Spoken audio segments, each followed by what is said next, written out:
to the League of Women Voters of Snohomish County Forum for Candidates for Lake Stevens School District Director, Districts 2 and 3. I'm Sue Renhard, member of our league. This forum is being live streamed to our league YouTube channel. To those in the virtual space, thank you for joining us. A recording of the forum will be available on this same YouTube channel for later viewing. Let me provide some background on the position. School district directors set policies on curriculum and make decisions on books, dress codes, and disciplinary actions. They hire superintendents, set district budgets, and work with teachers, administrators, parents, and community members to support all aspects of K-12 education. Candidates for Lake Stevens School District Director 2 are Sean Schrader and Paul Lund. And for District 3 is Mary Taylor and Colin Krieger. Colin Krieger is not participating. It is the policy of the league to be nonpartisan. Therefore, we neither endorse nor oppose candidates or parties. The rules for participation in this forum were sent ahead of time to all candidates. I will pose the questions and will clearly state the amount of time allowed for each answer. We are using a countdown timer visible to all candidates, and time limits will be strictly enforced. I will change the starting order of each question, alternating candidates in the starting position to ensure a fair sequence. The order for the first question will be Mr. Schrader, then Mr. Lund, and Ms. Taylor. Let us begin. Candidates will have 2 minutes to respond to this first question. Mr. Schrader, your question is, what are the major issues you feel need to be addressed by this office? Please explain why you are focusing on these issues. Begin. You have 2 minutes, Mr. Schrader. Well, thank you. I appreciate the opportunity to be part of this forum and part of this community. I think most of us would agree that the one primary goal of the educational system has always been to educate and to prepare children for the future, whatever that might look like. Yeah, there's many other things that take place in that, but as we look at our current situation, we need to start asking ourselves, are we really preparing people for a career or for being a parent, for being a tax-paying citizen, and ask ourselves, are the kids a productive member of society? And as much as I value my time in the schools, it seems like it's more of a self-help forum. And my priority right now is helping people to get back to what we need to get back to. COVID was a great wake-up call for us, but yet I feel like we're still not where we need to be on that. And we look at our graduate right now, 91% of our students are graduating, and yet less than half of them are meeting our standards for math, and 6 and 10 for English, and just a little bit better than that for science. And children are completely dependent upon us, and that there's a reason for that, because they don't know what they need for these critical stages. So as a former member of the Navy who spent a lot of time working with young people who are coming out of school, I recognize that we have a lot of challenges ahead of us, and we need to do a better job of preparing this. Finally, I think it's time to return the parents to what rightfully belongs to them, and that's their children's education. We have taught parents to abdicate the education of their children to us, and that is not the parents' fault. That's not the community's fault. That's the system's fault. I'm not saying it's a Lake Stevens system problem. I'm saying it as a whole it is. And we are not serving these families well if we can't give these parents back the opportunity to take back the education of their kids in a way in which we don't usurp that. So I thank you for your time. Thank you. Ms. Taylor. Oh, pardon me, Mr. Lund. Sure. I'm going to go a little bit different direction because I've been on the board. And so really my focus or the major issues are learning culture and the environment, facilities modernization and expansion, and then funding. In our strategic plan, that's a lens for us that we focused everything we do in the district. States our students will be contributing members of society and lifelong learners in an ever-changing world. And I think that's a pretty cool and awesome, bold goal. And this has to be our constant attention, and we got to get this right. And we believe that in order to meet this goal, we need to have a healthy learning environment, and it must allow all students to feel safe, welcome, accepted, and included. They need to be valued for who they are. They need to have a sense of belonging so they can persevere through it all. School is hard, and they need to believe that they can accomplish what is in front of them. This requires relationships and trust with teachers, with other students, in fact, with everyone in the district, even the board members. I always say that culture must be modeled. We need to believe that every child can meet or exceed their potential. And I say exceed because that's what we see. We see amazing breakthroughs, kids bouncing back from hardship. It's amazing. And we are very lucky that it's often that we see where children are struggling, they find their way through it and become eager learners. It builds the confidence in them to be those lifelong learners that we're hoping for. We also have to worry about modernization. We must continue to modernize our classrooms to meet our students' needs. We have a mixed match of things right now, and we have to give all students a chance for a beautiful and efficient and effective learning environment. And funding. The state truly has an inadequate system for funding teachers and staff. So those are the three areas. Ms. Taylor. Hi there. Thank you all for having us tonight. We can make up some lost time with me. I really appreciate this question because I think that it could be a really expansive answer about all the things that we need to be worried about in education. In Lake Stevens, we're actually really fortunate in that we have an opportunity to hone in on some things that are going to make a big difference for kids and families in the long term.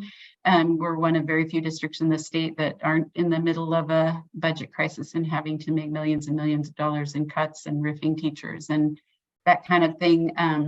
I'm proud of the responsibility that we all have taken within our district to be in that position. And also, we're really pretty lucky in lots of ways. We have a lot of privilege to be able to look at beyond what the immediate crisis is. And of course, that a lot of that crisis is due to COVID and the experience that we all went through together with the pandemic. But the response to that really has to be the well-being of humans, not just our students, certainly, but our staff and families. We need to be thinking about a whole child and whole families and have those, ensure that those basic needs are met, that we are fed, we have a roof over our heads, we're cared for, and certainly we can't change all of those things as a school district, but we can certainly attend to the repercussions of some of what we've seen. And we have the privilege of being able to focus on that work.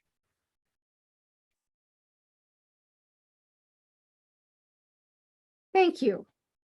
Are you muted?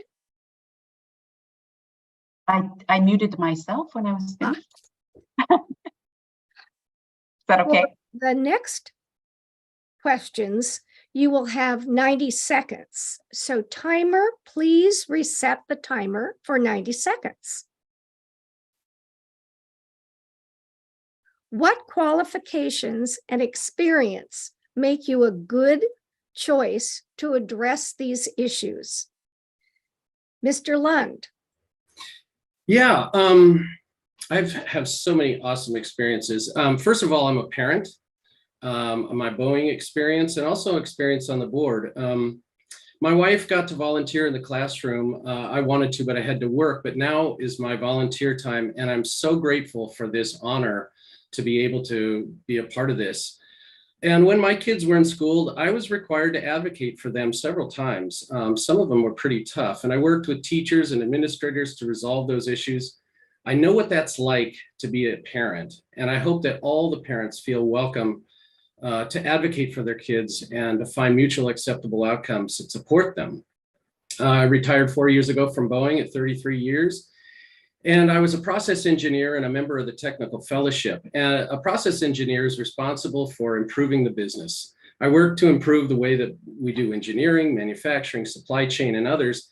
And I participated or led many of the projects in these areas. Most of the projects I knew nothing about before I started. I knew nothing of their processes, of their deliverables. I had to be gracefully engaging with them. I learned what I needed to know, and together with the experts found a way to improve the ways or the methods we did our work. And it's like this on the board. Administrators and teachers are the experts. The boards are volunteers. The board members, it's all about relationship and it's all about trust. And we have built that over at least my 13 years there. And these people rock in the district. It's amazing. Thank you. Ms. Taylor.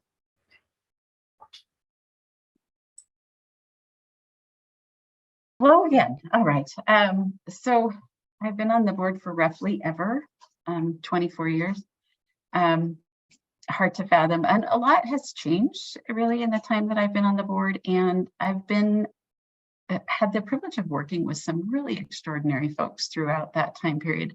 In my professional life, I sort of have one foot in, I've done early learning policy for lots of years. And then of course, my other foot in K-12 with the being on the board. I have 3 daughters who went through Lake Stevens schools. I now have a grandchild in Lake Stevens schools. And I'm really proud to say that the experience, even from the time that when I was first on the board and my kiddos were in school to now where my child's child is in school, we've managed to really keep up with and think carefully about what changes and what kinds of things stay the same and what our priorities need to be.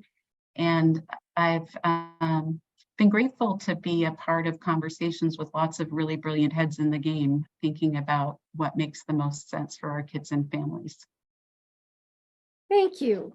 Mr. Schrader.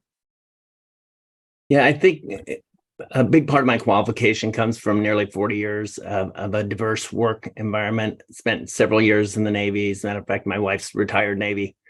We settled in this area, and I've been working in finance and banking for a number of years, while also holding positions in nonprofit leadership. And then I decided about 5 or 6 years ago to start teaching and taught for several years in the Marysville School District. I'm a public school graduate myself. 2 of my kids graduated from the Lake Stevens district, and I got 2 grandsons that are over there at Hillcrest right now. And I think the real thing that I feel qualifies me is a few years ago when teaching, I really understood what in loco parentis means. And I think most people do not understand that as well as we should, particularly in the education field. And it's that understanding that we are in the place of the parents instead of the parents. And it's a term that it's a law doctrine that denotes legal responsibility. And I think that part of my qualification is, as a parent, having an understanding that oftentimes the district, the schools themselves were not nearly as attuned to what the parents needed and wanted. They simply usurped the authority. And I feel like one of my roles and one of my experience in teaching has been to help re-engage parents in the ways that they should be engaged and have been for centuries in America. Thank you. The next question is about budget. How do you prioritize budget needs? What do you weigh first when making budget decisions? Ms. Taylor? That's the easy one, the softball, as far away from the classroom as possible. Our responsibility our fiduciary responsibility, of course, is that these are taxpayer dollars, and we need to be as responsible as possible with taxpayer dollars. And our primary goal, of course, is children in classrooms.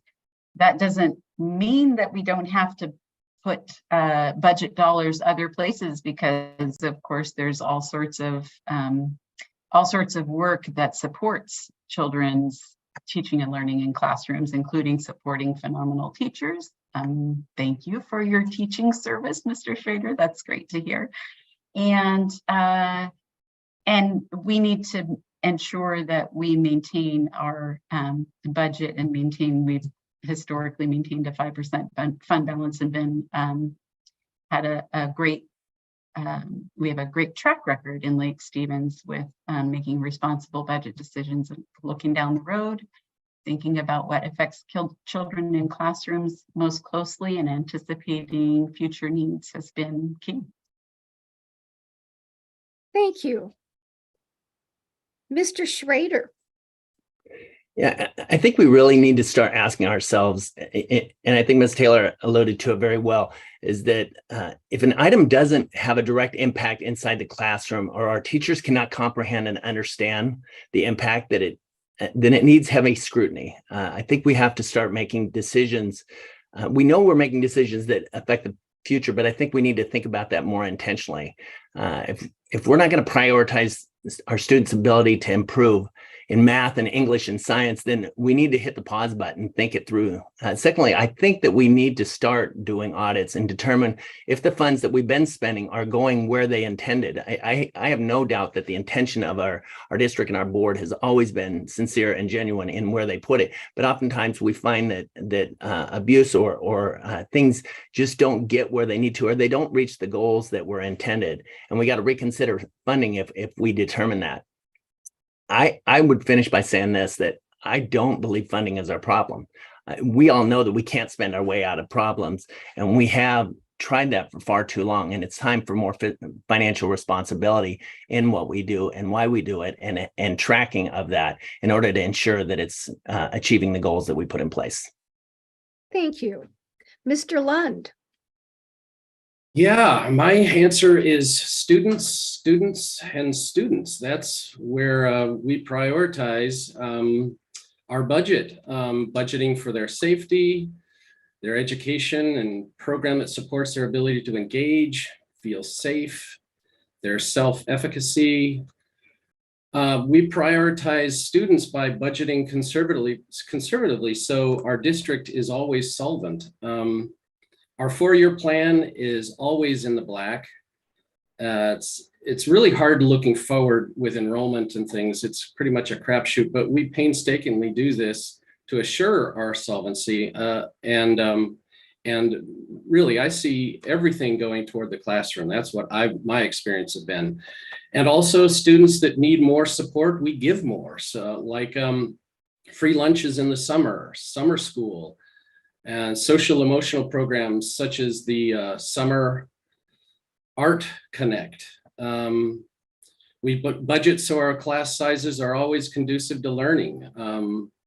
We have extracurricular and sports and things that keep keep students engaged, helping them feel a part of everything.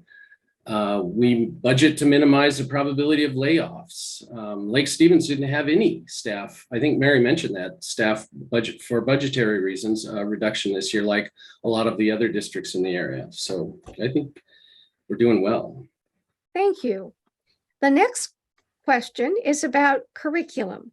What criteria should be applied when determining curriculum content in this district? Mr. Schrader, we'll begin with you. Sure. Yeah, I think we, having taught for a while, it just seems like there's constant change in curriculum, and the next best thing that comes along seems to have been heavily marketed. And I really think that we need to start asking ourselves about agendas and why that curriculum is being put forward. Everyone has an agenda, and that doesn't make it that agenda bad. But I do feel like there's a lot of activism that takes place both inside the schools as well as those who have a financial interest in curriculum and in other resources. And that activism has played a huge role in determining what is being taught and even how it's being taught. And I think that by putting more parents in the process, I believe that we'll be able to filter agendas a little bit better. And I actually believe that we'll start to learn the agendas of the parents that are important. I don't think anybody in this district is insincere in trying to discern and help these parents and these families. I just don't think we have put enough pieces in place to help these parents have the voice. And I think in curriculum would be a critical part. I think back to Common Core, when Common Core came into place and all the controversy that took place. And one of the things that was said to me is, thank you, by a parent, thank you, Common Core, for making us parents look stupid. And that's what it did for many parents, because it changed the way in which some of the things were being taught, and parents felt like they looked foolish in front of their children rather than helping their children meet their academic objectives. Thank you. Mr. Lund. Sure. Sean mentioned the Common Core of state standards, which is pretty much our guide for what we must teach and kind of when. It also informs us where our student status is within the scaffolded expectations for each subject matter. We have an incredible team called a Curriculum Commission, and it's made up of subject matter experts, teachers, parents, administrators, and a board member. And they are really serious about looking deep into the curriculum that they're looking for. They approach other districts for their recommendations. They look what's out on the market, but they're constantly looking to make sure that the curriculum is consistent with the district mission and policies. It's aligned with state standards, obviously, are supported by evidence of positive impact of student learning, and also to stimulate growth in student thinking and factual knowledge and literary appreciation, as well as being able to see themselves in the material. That's really important, that we understand that kids learn by seeing themselves, where they understand the ethnic, cultural, and occupational diversity that we have out there. And I think Lake Stevens does it very, very well. I'm impressed. Thank you. Ms. Taylor.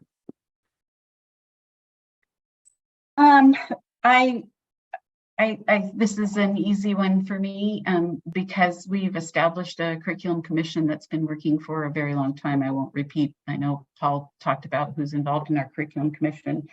And I think what's really critical to understand is that these are experts. For me as a board member, if I'm not sitting on the curriculum commission, or for anyone else to come in and say this isn't right, or I don't want that, or I don't want this, is fine. An opinion is fine, but a process and policy in place to really spend the time evaluating and understanding what is being asked for and what action is being taken is really critical. Common Core is actually a really great example in how the sort of knee-jerk reaction to curriculum in particular is really tricky, because it truly, curriculum in the United States is a cash cow. There are many corporations deeply involved in producing curriculum that they know the markets that they need to sell it big and make big money. And we need to have experts like our curriculum commission, folks in place really thinking about what this means and why we want to make these decisions rather than be swayed by outside efforts. Thank you. The next question is, what is your position on the need for diversity, equity, and inclusion training for educators and other staff? Please explain. Mr. Lund, you may begin. Sure. This is it's an easy one for me. My position is what is important to education of our students must be part of the continuum of professional learning in the district. And Lake Stevens is becoming more diverse each year. That's just happening with us. I mean, and I believe it's a really good thing. I believe that a culture is stronger for it. In my Boeing career, I found diversity of thought was the most powerful force for innovation than any other. And our mission statement, again, I think I said it earlier, our students will be contributing members of society and lifelong learners pursuing their passions and interests in an ever-changing world. Our world is changing, and teaching must adapt to this. and our diverse populations of students. Teachers need to know how to address and connect with students of different cultures. This is how we meet students where they are, not expecting the student to change, but for the teacher to really understand how to address the student. So thus, I believe that training is a must and forever in anything that can help kids succeed. An example, we have socioeconomically disadvantaged students. They may need additional supports and a different approach to their learning. And teachers need to know how to do that to support those kids. Thank you. Ms. Taylor. I'll pull that question apart a little bit because I have a little bit of a beef with it. That we always pull together, or often pull together in conversations, diversity, equity, and inclusion. For many reasons, I absolutely believe that my experience is different than anyone else's, and I can't possibly know what someone else's experience is from sitting in my own shoes, which happen to be shoes of a lot of privilege. I'm an old white woman. So I really do believe in the value of diversity, and I really do believe in understanding equitable experiences for kids and families and staff across our school system. We have a lot of work to do there, but the part I want to pull out really is around inclusion. We talk about inclusion like it's something that has to do with this little floaty esoteric idea, and the reality is, in Washington State, we are way down in the hole when it comes to inclusion in classrooms. We have kids with disabilities in our state. There's a federal mandate around least restrictive environment, and one of the ways that we judge how we do in supporting kiddos with disabilities in classrooms, and we're bad across Washington, and I believe inclusion is an area that we really need to put some focus on. Thank you. Mr. Schrader. Yeah. I personally think that DEI has taken a disproportionate role in education, and I don't think it's served the purpose that many of just what Ms. Taylor and Mr. Lund have said. I don't think it is provided that. It gives us the illusion that it provides it, but I really don't think it's moving things down the road. I think it has its place. I'm not saying it doesn't have its place, but I think it's more activist driven and not an educational priority. And I think once we can get our focus on getting the education, again, less than half of our students are proficient in math. I mean, we have a highly competitive world. Mr. Lund's over there, he's worked in Boeing for 3 decades. It's critical that we teach, whether somebody's turning a wrench or they're on a drafting table at Boeing, they have to have skills that we're focusing on the things that aren't critical and key. Again, I'm not saying it doesn't have a place. I just think it's taken a place that it doesn't belong. When 70 to 80% of our students are functioning well academically, then let's talk about these socially driven metrics. But until then, I think we just need to put it where it belongs. And that is a piece of the pie, just like sports is a piece, just like extracurricular activity is a piece. They all have a piece, but I think that this DEI has taken too much of a priority, and that's based more on academic driven. And like Ms. Taylor said, the cash cows are benefiting from it more than we are. Thank you. The next question: what considerations should be made in responding to a request to ban a book from the school library or curriculum? We'll begin with Ms. Taylor. That's an easy one. We have a process in place in Lake Stevens that I'm really proud of, that was supported by the American Library Association, that nobody makes a knee-jerk response to banning a book or deciding that that's not something that they want to have around, which is why we have policy, right? We don't always have the perspective and clear head, especially if we're really spun up about something, to make good decisions. And when, for example, if someone challenges a book in Lake Stevens School District, it goes through a process that goes through a committee that reviews from many different perspectives what needs to happen. And then that committee makes a decision around the viability of whether that book has a place in our schools or not.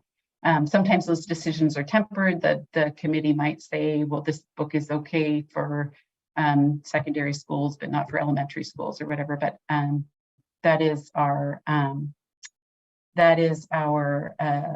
process, and I'm really proud of it. I anticipate that lots of folks in lots of places have been through some polarizing challenges recently, as we have, and I think this is where we make good decisions, is by having processes in place. Thank you. Mr. Schrader. Yeah, I think that's a great point of having good policies, and again, I take our board at their word on having a good policy in place. I think this question addresses some of the things that, again, many parents are concerned with. We don't expect fifth graders to handle higher math because they don't have the competencies or unable to contextualize algebra and trigonometry and physics. They're incapable of handling things because developmentally, and we're poor stewards, I think, oftentimes when we expose them to certain things. And I think we need to think that through a little bit better. The same is true with highly complex social issues. When we look at some of these books that there's questions on, we got to start asking ourselves, do we let kids be kids and stop trying to enlighten them, or do we engage a little bit better? If this is a controversial issue, it's possible that we're not handling it as well as maybe our communities are asking us to. And I think we just need to continue to look at those policies and, again, ask people within the community, ask parents about that. If parents have the proper role and take back authority, then I think that this is something where we can team up with a good policy as well as good people that are speaking on behalf of their children, and listen to them. Thank you. The next question: what does the term parent involvement mean to you? Mr. Schrader. Did we give Paul an opportunity on that? Oh, I'm sorry. Last No, one? we didn't. I'm sorry, Mr. Lund. No problem. I might be saying pretty much what Mary said, because I'm really proud of our policies as well, and they were well thought out and well followed. We follow them very, very tightly, and I truly believe that with a banning a book consideration, we need to be really careful to consider the request to remove instructional or reference materials. It shouldn't be willy-nilly, and our processes don't reflect that. We have all the numbers for all the procedures if anybody wants to see what the policies and procedures look like. But it's very similar to our criterion we use for the adoption of the curriculum. It's very well thought through. It's a team of experts, along with parents and administrators and teachers. And it's also aligned with our district mission, our visions and values that supports students by providing them agency. One of the things that inclusion that Mary was talking about, it's really important that we understand and empathize with different ethnicities and cultures and situations. And I think that our policies and procedures really help us review that if we're considering changing our library books or curriculum. So. Thank you. Now for the question: what does the term parent involvement mean to you? We'll begin with Mr. Schrader. I think you obviously heard a little bit of my discussion around that. I think from start to finish, we need to work incredibly hard to win back parents. I think it's harder now because we've broken trust in many ways. And again, I'm not talking about Lake Stevens as a whole, but as a nation, I think that's happening. So that means we got to ask, we got to seek, we have to discern from them what parental involvement should look like, to invite them into that process and then to help satisfy it. I think this This is the disaster of the public school system for decades. I don't know about you guys. I was a mess in nearly all of my school years. And I had a single mom who had 3 difficult kids. And what she wanted to do is dump them into school so she could go to work and earn enough money so that we didn't get evicted again. And that makes perfect sense. I'm so grateful for my mom and what she did, but that didn't fix the problem. And she pulled further and further from the system. And then it somewhat made me dependent upon the state and the system. And if you want to know where I think we should spend money, it's on community engagement programs in order to get our citizens back involved in the lives of kids. We need to get clubs in our communities involved, Kiwanis, Rotary, whoever's active, churches, locally owned businesses, especially, and others in the community who I believe have relevant skills and talents and can mentor and encourage these kids. Thank you. Mr. Lund. Sure. Boy, we have incredible parental involvement in Lake Stevens. And it takes many, many, many forms. I was involved as much as I could be when my kids were going through, and I hope to again if my grands stay and move to Lake Stevens and settle here, which I really hope they do. But there are really few limits that I know of that how parents could get involved. And we're always looking for new ways to increase that parent involvement. You're right, Sean. We need to really seek those out. And I see our district doing just that. I mean, there are so many parent and family involvements in getting kids started in kindergarten, for curriculum nights, meeting with their students and teachers in conferences and surveys and questionnaires. I mean, we have a lot. We're constantly looking for feedback from the community. What do you think about this? That's how we decide what we're going to be focusing on are things like that. So, but there's so many volunteering opportunities, and we have so many amazing volunteers already. But time in the classroom, chaperoning dances, school board members are volunteers. We have a community facilities meeting that's kicking off this week, I think, that's going to be looking at our growth opportunities and what we can do to manage the growth coming along. So we're constantly trying to find a way to connect deeper. Thank you. Ms. Taylor.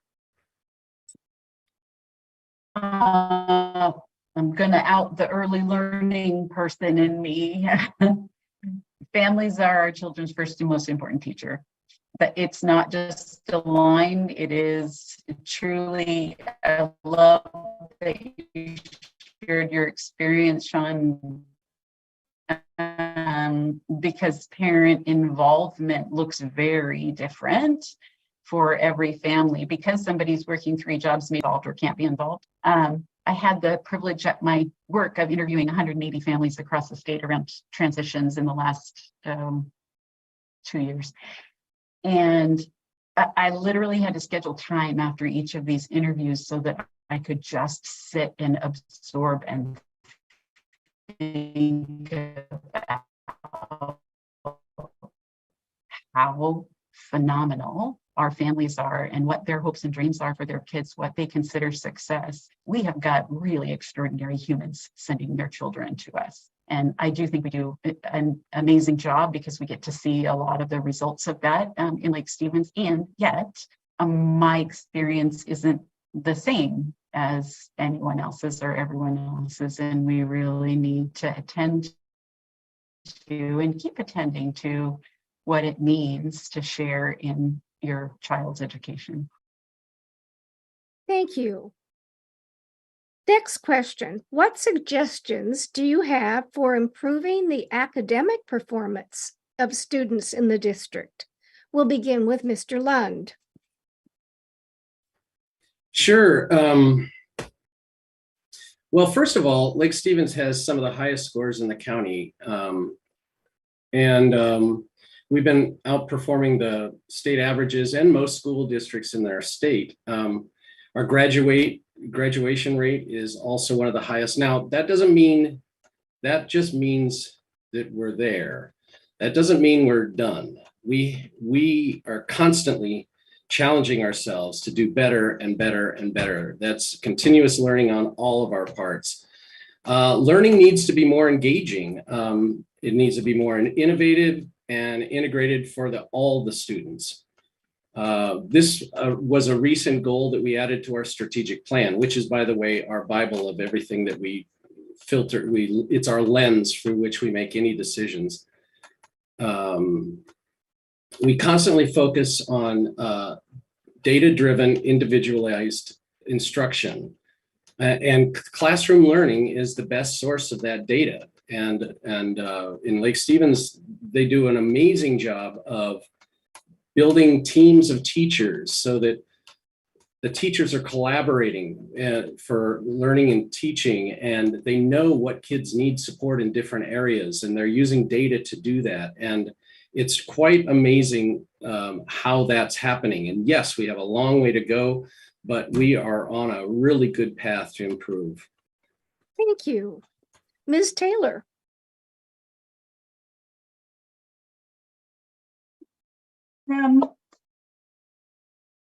Our kids and families and our staff alike need to have their needs met before any learning happens. All learning happens through relationships. And if you're in a place that you're so dysregulated that you can hardly tell which end is up, it doesn't make sense to think that you're going to be learning physics or anything else. And we really need to be attending to what it means that we have, not just in Lake Stevens, but across our nation, the highest levels of mental health challenges, child suicide rates, really extraordinary impacts of not having our most basic needs met. And we have a lot of work to do around that. That doesn't mean rigorous and nurturing teaching and learning doesn't occur. It means, just like if you've ever tried to get a hysterical 4-year-old to put their shoes on, you don't get them to put their shoes on. You get them to regulate, co-regulate with you so that they can get their shoes on. I'm not comparing our students or teachers to 4-year-olds, although sometimes I guess I could compare myself to a 4-year-old, but we all need to have our basic needs met. And in order to improve teaching and learning, we need to focus on having those needs met and caring for each other. Thank you. Mr. Schrader. Yeah, I think Mr. Lund was talking about how well we do as a district, and I agree. And I am grateful for that. Again, having 2 kids who graduated from the Lake Stevens School District and 2 grandkids that are in it. But we're doing better than a state and counties and towns in this county that aren't doing good. And I think the comparison it reflects the fact that we need to get focus. We need to focus on academics, period. I mean, that's what we're supposed to do. And the money should be spent inside that classroom to the best of our ability. We also need to get our in my opinion, we need to get our non-academic staff in the classroom. This includes the boards. I don't know if the board has a requirement to be in the classrooms every month. I know, we'll do our field trips or whatever, but I personally am going to push to start qualifying our administrators as substitute teachers and pay them to be in the classroom monthly. I think we as board members should, and we should go in there not as if the kids know who we are, but as a substitute teacher, because we're going to see what really takes place in those classrooms on a regular basis. Everyone needs to see what's going on. And this includes parents. It would be great to get more parents involved in being substitutes, whether it's paras or regular substitute teachers. We must let the parents see what their kids are experiencing. There's no more hiding behind the emails and the phone calls. Just like a good cooperative program, we should work hard to get others engaged in that academic process. Thank you. Timer, please note that the candidates will have 60 seconds for this final question. Please tell us something about your life experience that might surprise or intrigue voters. We'll begin with Ms. Taylor for the final question. Oh man, I wish I'd come up with something better, but I can recite all of the prepositions in English in alphabetical order.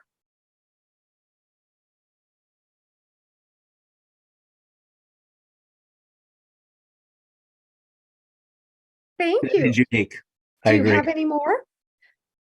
Mr. Schrader. I made mention of my mom who is a single parent. I barely graduated high school.